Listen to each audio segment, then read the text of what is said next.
We'll call the regular meeting of the New Ulm City Council for Tuesday, December 1st, 2020 at 4:30 p.m. to order. First item on the agenda is public meeting notice. We don't need that. We have everybody here. So we'll go on to item number 2, oath of office for Eric Warmka. May I proceed, Mr. Go President? for it. You stand, please, and raise your right hand. If you could repeat after me.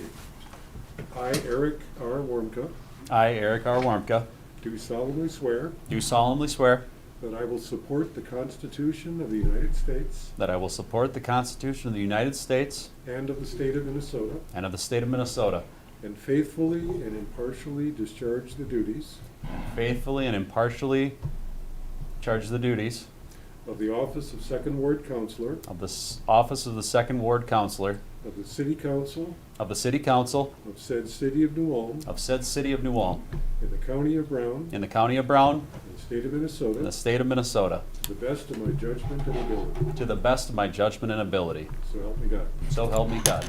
Congratulations. Thank you, sir. Shake your hand. Yeah. We don't do it. Could you sign that, please? I can. All right, we'll go on to item number 3, consent agenda items. What's your wishes? I'll offer a motion to approve the consent agenda items. Second. We have a motion and a second to approve the consent agenda items. Any discussion on any?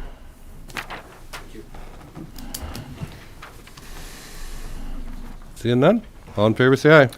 Aye. Opposed, no. Motion carries. Item number 4, report from the engineer regarding the proposed 2021 capital improvement program. Joe? All right, thank you, Mr. President and councilors. Should we set to go here?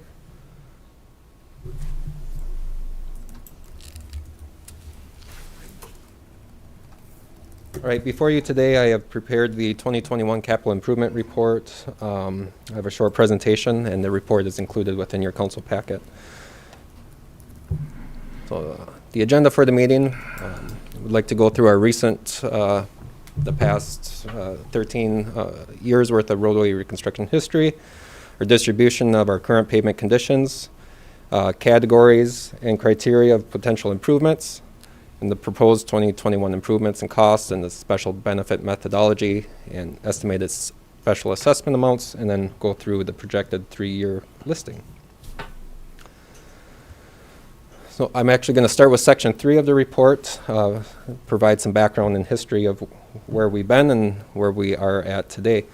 Beginning in 2008, we had reconstructed 33.5 miles of failed roadway pavement.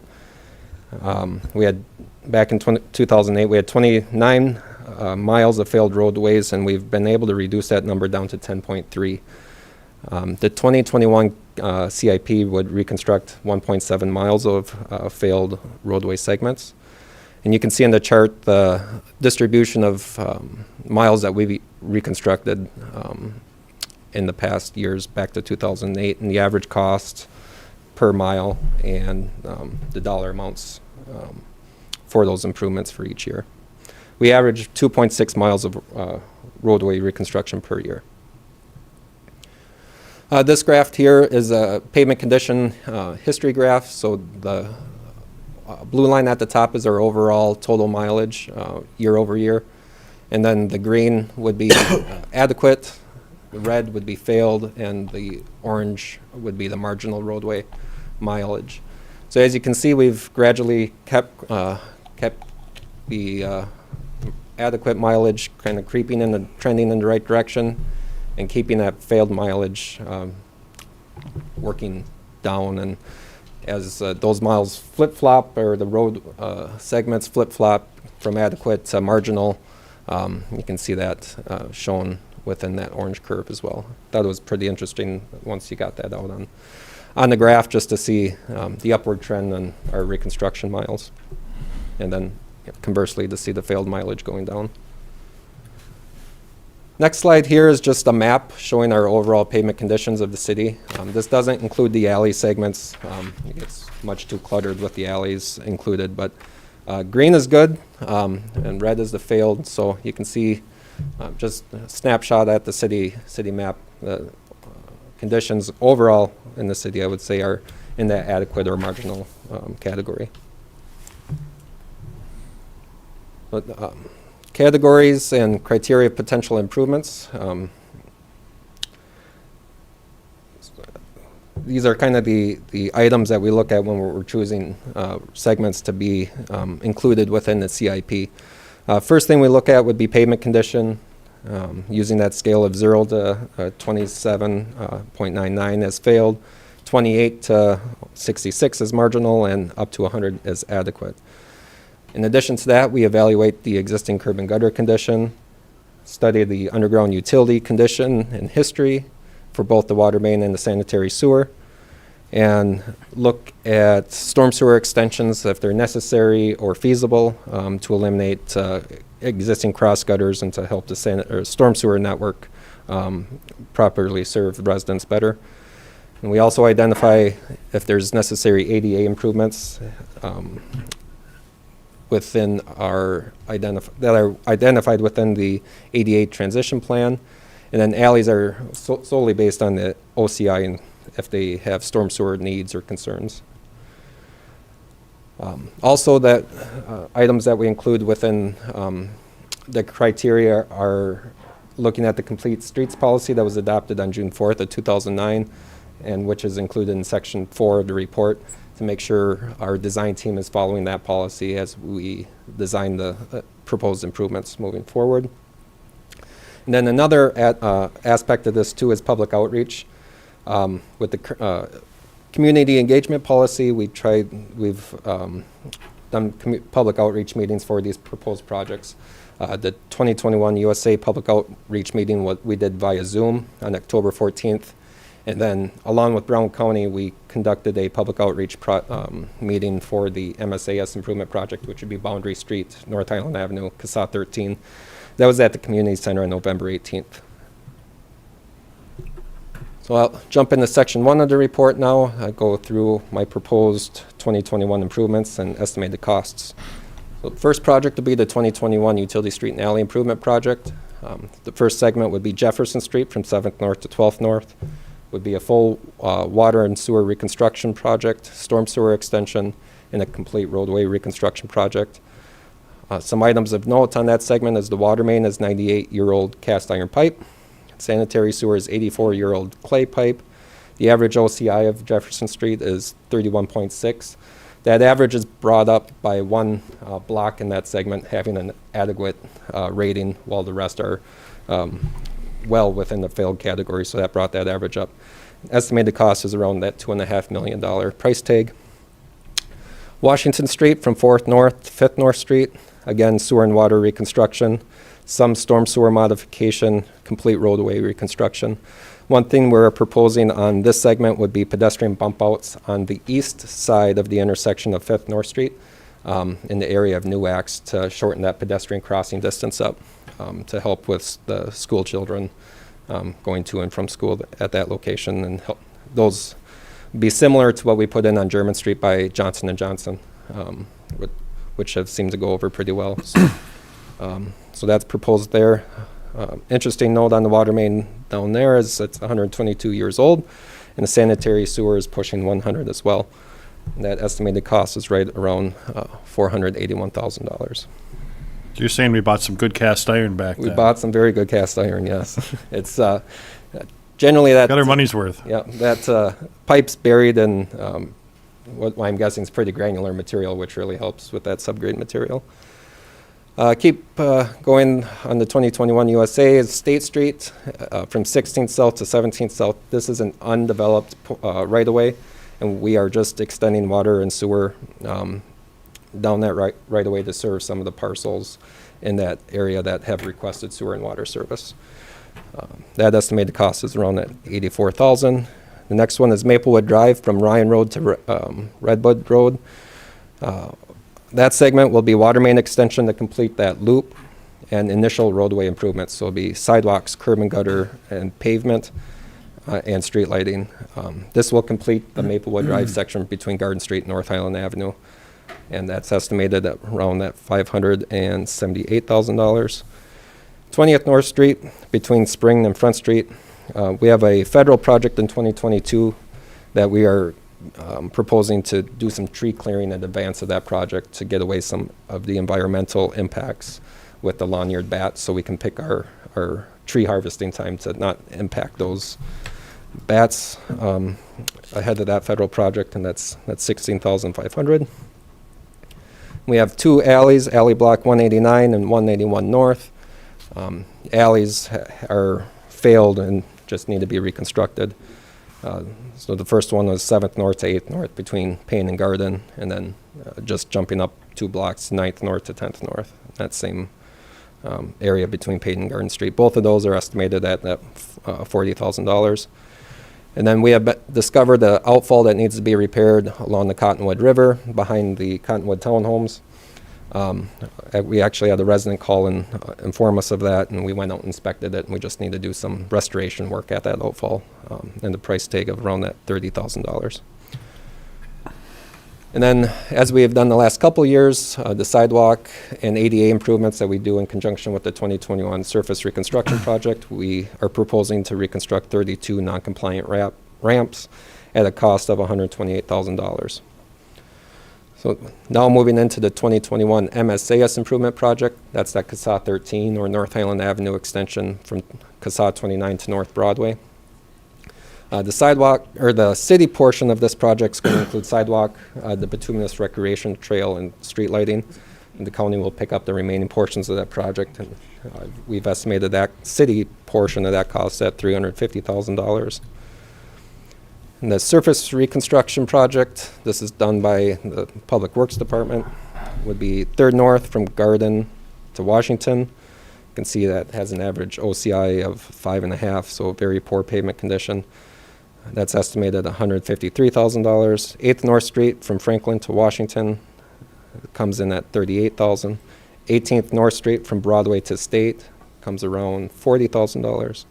20th North Street from Highway 14 to North Broadway, in that segment crossing the railroad tracks, comes in at $147,000. And then Franklin Street from 17th North Street to Highway 14, around that $115,000. Also, next year, MnDOT is replacing the traffic signal at 16th North Street and Highway 14, and the city picks up a half of that for the 2 city legs on that, and that's at $176,000. There's another potential Brown County project next year, which would be the mill and overlay of CASA 26, which is 10th South Street from Broadway to the State Park. That's contingent on the county receiving State Park road funds. There'll be no city cost participation in that project. And finally would be the 2021 Airport Improvement Project. It's pavement reconstruction around the T-hangers and the parking lot up at the airport. Comes in at $352,000. So in summary, the 2021 CIP comes in at around that $5.3 million worth of projects that we are proposing. So the proposed 2021 bonding needs, which you can find in section 2 of the report. So we have dedicated funding from the PUC as far as the base charge and infrastructure funding, street department funding, MSAS funding, and airport funding from state and the federal government. That summation is $2.9 million. So summing everything together, adding in some contingency and bond issuance cost, our bonding need is $2,438,000, or $238,644. So here's a map that shows the proposed 2021 projects. Just kind of see where all of those are located at. So with that information, I believe all the recommended improvements are necessary, feasible, and are grouped to enhance constructability. It provides a cost-effective capital improvement program, which is outlined in section 5 of the report. Next, we'll jump into section 6, which is the special benefit methodology. Maplewood Drive is the only segment that has an existing development agreement that will be assessed per that agreement. And the rest of the projects would be are reconstructions, so they are assessed at that 60% of the general cost to construct the city street, which has been the adopted assessment policy of the city. The surface reconstruction projects are assessed at the 45% of the reconstruction rate, and the utility reconstruction is not included within the assessments as they are paid for by the PUC infrastructure surcharge. And the alley projects are assessed on a front foot basis to the adjoining property owners. So we'll run through section 7 of the report, the estimated special benefit amounts. So Jefferson Street, each residential parcel, there's 70 residential parcels at the 3,600 rates. The total estimated assessment amount would be $252,000. Washington Street has 11 single-family parcels at that 3,600 rate for an assessment amount of almost $40,000. There'll be no assessments for State Street. The city will establish connection fees to help fund that project to those that will benefit from that utility extension project. Maplewood Drive will be assessed per the existing development agreement, and it will be split evenly to the undeveloped and unplatted property to the south and the city parkland that also abuts that segment. That assessment amount is estimated at $551,000. 20th North Street, there'll be no assessments for that tree clearing.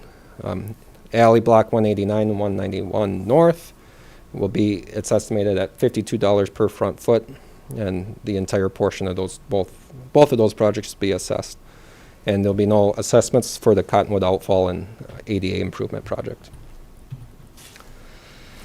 Moving on to the 2021 MSAS project, no assessments will be assigned. And then for the surface reconstruction project, that's at that 45% rate.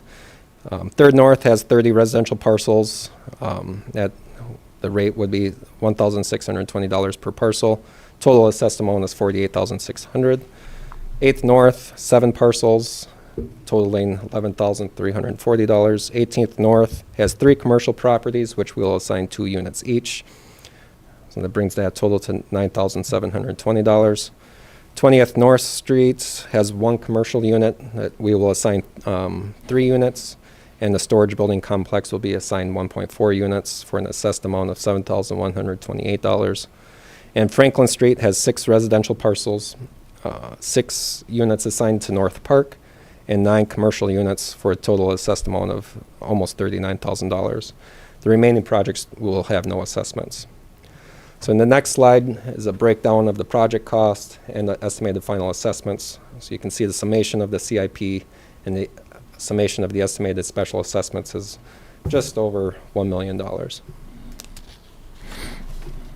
Moving on to section 8 of the report is just the proposed 3-year project listing for 2022.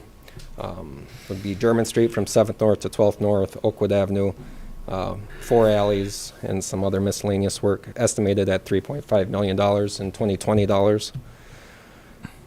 And 2022 MSAS project would be 20th North Street from North Broadway to Front Street, and Front Street from 19th North to 20th North. That's estimated at $1.7 million.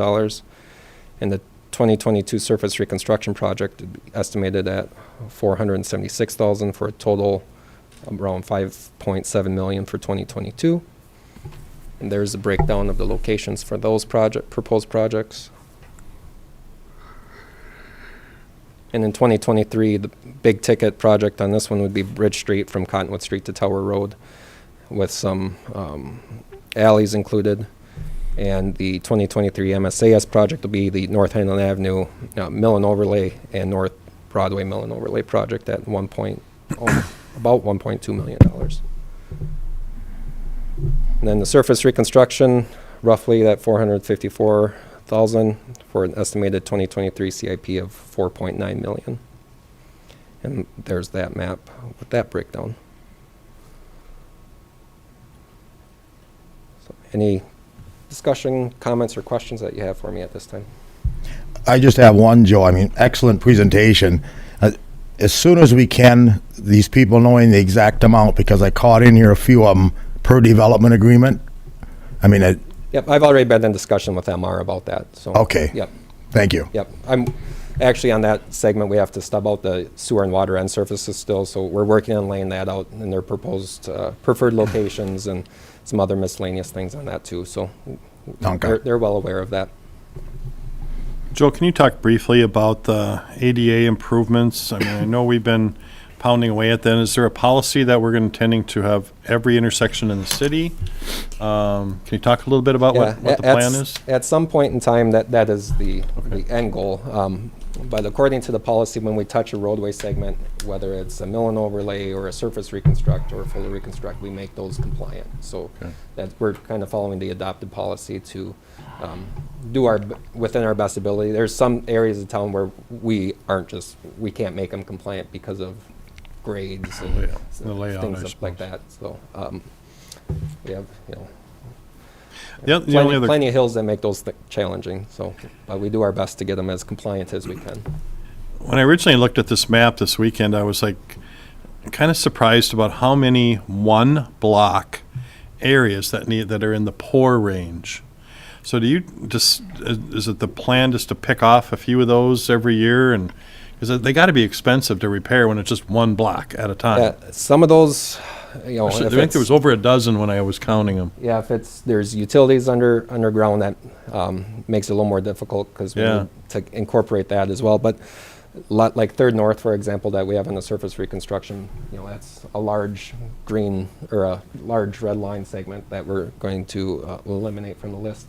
So those side street locations, it's easier to pick a block here and there, but when there's underlying utilities, those are the ones that we try to incorporate with a full reconstruct with the utility work as well. But And I do know, from being on the council 12 years when I first started, there was a lot more red. yep. A lot more red, and I think staff have done a very nice job of knocking those reds down. We're always going to have some poor roads. And That's that's the natural nature cycle, yep. of the business, but we have a lot less. So that's a compliment to city staff by continually working on that, and so that's all I have. Thank you.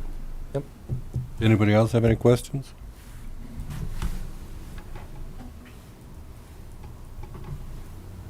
Seeing none. Thank you, Joe. Thanks. Entertain a motion. Adopt it. Motion to adopt the proposed 2021 capital improvement program and acknowledgement receiving the engineer's report. I'll second. We have a motion and a second. Any more discussion? Seeing none. All in favor, say aye. Aye. Aye. Opposed, no. Motion carries. Item Thanks, 5. Joe. Thanks, Council. Item 5.1, ordinance number 2020-040, fifth series, second consideration, zoning. Dave? Dave Schnoberg, Community Development Director. First consideration of this ordinance was held by the City Council at your November 17th meeting. This ordinance concerns the rezoning of a property that has a street address of 1601 to 1627 South German Street. The property would be rezoned from R3 to I2. The petition for the rezoning was submitted by the property owner, who is Bev Luneberg, General Manager of Luneberg Enterprises, LLC. The petition, in the petition, it was noted that this request does comply with the city's comprehensive plan. Thank you, Dave. Any questions for Dave?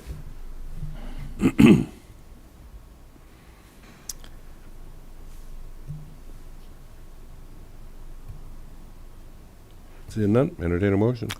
I'll offer, Councilors, actually, this should be a resolution. Oh, it's a resolution, sorry. Yeah.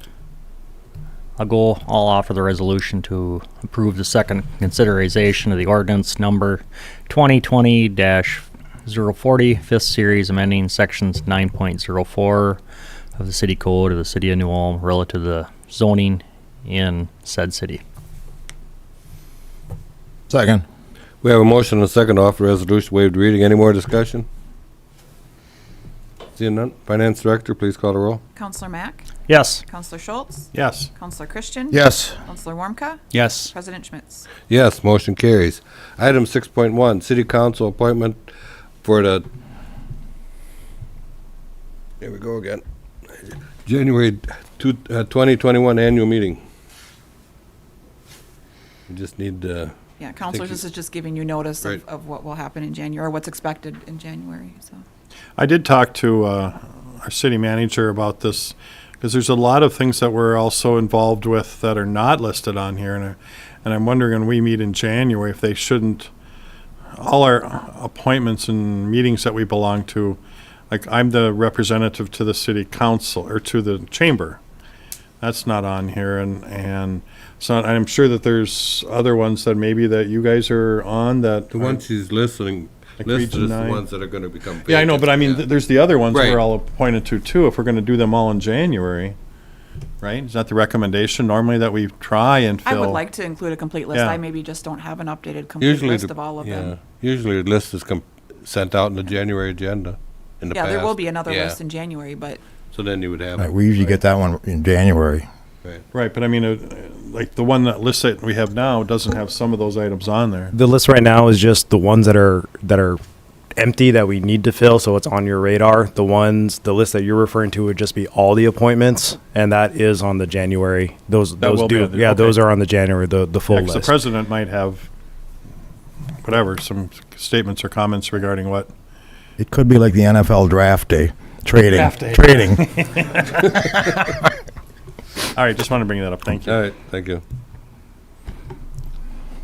Any other questions? Otherwise, receive an order. I'll offer a file. motion that we receive and order file this report. Second. We have a motion and a second. Any more discussion? Seeing none, all in favor say aye. Aye. Opposed, no. Motion carries. Item 6.2, adoption of the New Ulm Counselor Handbook. Shauna? Thank you, President Schmitz and counselors. I was tasked to put together a new city councilor handbook since we have 2 new city councilors that'll be coming on board. Some of the items that were included, city structure, advisory boards and commissions, Data Practices Act, open meeting law, rules to govern by elected officials, out-of-state policy, so that'll be a helpful tool for them to go to if anything comes up, and hopefully helpful for some of our current counselors. It has, City Attorney Hippert has gone through it. There are a couple changes that I need to make to the boards and commissions about how often they meet, that I'll update after this meeting and get a copy sent out to everybody. It's 33 pages. I'm not going to go through all the detail, but hopefully it's a helpful tool for, especially for the 2 new counselors that'll be Very coming aboard. helpful. They're going to be required to read it and recite it to us? That's all right. Sean, I read through this as well, and I was really impressed how thorough it is. So first, thank you for your work on this, because it really is wonderful. My only comment that I had is I was wondering if it's maybe a little too thorough, Sure. that sometimes when you create a document like this, that now you got to keep it up. Sure. And there were some things in there I noticed that maybe you wouldn't have to keep up if it was like some people, it would mention the council president's name, or maybe it could just say the council president. Sure. To save you some, or whoever's going to be in charge Sure. of keeping this up all Sure, the time. sure. That was my only comment, because I love it. It's so thorough. It's so good. Yeah. But then I was like, ooh, when you get a nice document Sure. like this, you got to keep it up. Yeah. So I would recommend you look through it and just see if there's anything in there that you could just maybe use a generic term for, that you wouldn't have to always update something every time there's a name change or a Right. telephone number change or something Sure, like and maybe that. use titles instead of names. Yeah, that's what I was thinking too. But I Yeah, said, some of the things that were brought to my attention were on the boards and commissions, and that came from our commission handbook, and some of that Yeah. talks about names, titles, so I can absolutely go yeah, through and I think that'll and save you update some that. time down the road if you Yeah. take care of it now, but really, really impressive work. No, it was very helpful to me too. That Good. it yeah, spelled it out very well. So Good. very nice job. Excellent. And I'll get a fresh copy emailed to all the counselors when I have that prepared. Oh, the only thing I was just asked Eric when he first started, so what do Yeah. you think? But then we started talking about technology, and there's really not anything about, but then this stuff changes a lot too. So I don't know if you can do anything at that or not, but just something Sure. to think about. Okay, sounds good. Anybody else have any questions for Shauna? Seeing none? Thank you. Entertain a motion. Make a motion to approve the adoption of the New Ulm City Council Handbook. I'll second. We have a motion and a second. Any more discussion? Seeing none? All in favor say aye. Aye. Aye. Opposed, no. Motion carries. Item 6.3, designate the 2021 election polling places. Counselors, this is just something that's required to do every year regardless of whether or not there's a scheduled election in that upcoming year. Just in case something would come up and we need an election, these would be the sites that we would use. There's no changes to the sites. it's Changes just- to what was this year. Yep. Likely, we will go back to using the rec center once the construction is complete, so for 2022, it would be different, but. I'll go ahead and offer the resolution, waive the reading, designating 2021 election polling places to the Redeemer Lutheran Church for Ward 1, the New Ulm Community Center for Ward 2, New Ulm Civic Center for Ward 3, and St. John's Lutheran Church for Ward 4. Second that.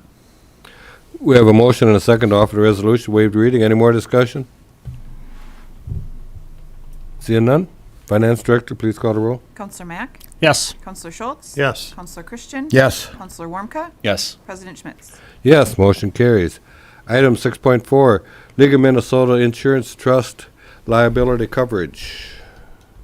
Nicole? Just routine. Yeah, this is an annual item that we do. It's just part of our insurance renewal every year. It's just having you waive the limits, and basically go with what state statute limits are. To not waive. To not waive, I'm sorry, yes. Thank you. I'll go ahead and hit this one too. I'll offer the resolution, waive the reading to not waive the monetary limits on municipal tort liability established by Minnesota Statute 466.04, accepting liability coverage limits of $1,500,000 from League of Minnesota County Insurance Trust, City Insurance Trust, effective January 1st, 2021, authorizing the city manager to execute the waiver for and on behalf of the city of New Ulm. Second. We have a motion and a second to offer the resolution, waived reading. Any more discussion? Seeing none? Finance Director, please call the roll. Counselor Mack? Yes. Counselor Schultz? Yes. Counselor Christian? Yes. Counselor Warmka? Yes. President Schmitz? Yes, motion carries. Item 6.5, donations to the New Ulm Fire Department.